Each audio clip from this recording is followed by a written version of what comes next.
কাল পদত্যাগ করতে পারেন রাষ্ট্রপতি মোহাম্মদ শাহাবুদ্দিন। স্বাস্থ্যগত কারণ দেখানোর ইঙ্গিত, সাংবিধানিক সুযোগ আছে জানালেন স্বরাষ্ট্রমন্ত্রী।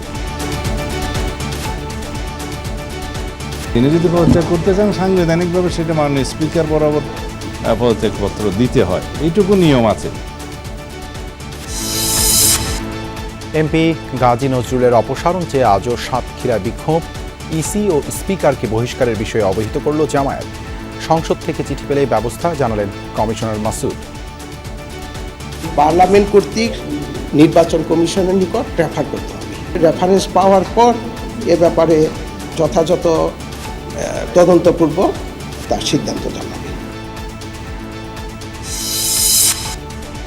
জুলাই গণ অভ্যুত্থানে হতাহতদের পরিবারের দায়িত্ব নিতে হবে সরকারকে। মিরপুরের জনসভায় বললেন জামায়াত আমির, গণভোটের রায়কে অপমান করলে দিতে হবে চরম মূল্য।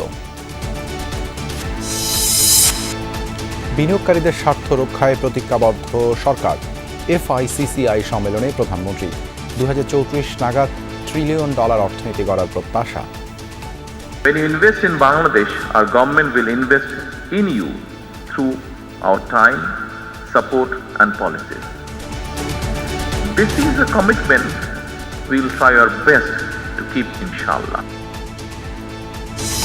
কালকের থেকে গ্যাস নাই, রান্নাবাড়ি করতে পারছি না। সারা শহর পাম্প খোলা আছে কিন্তু গ্যাস নাই। ঠিক হওয়ার কোনো মেসেজ নাই, আমরা সকাল থেকেই বসে আছি।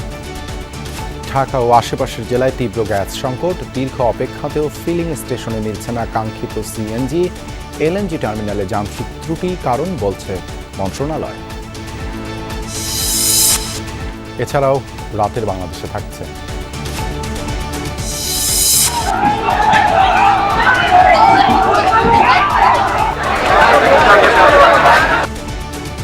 ভারতে আন্দোলনকারীদের সাথে আবারও আলোচনার প্রস্তাব সরকারের। দিল্লির যন্তর মন্তরে বিক্ষোভকারীদের ঢল, পুলিশের বিরুদ্ধে ভয় ভীতি দেখানোর অভিযোগ।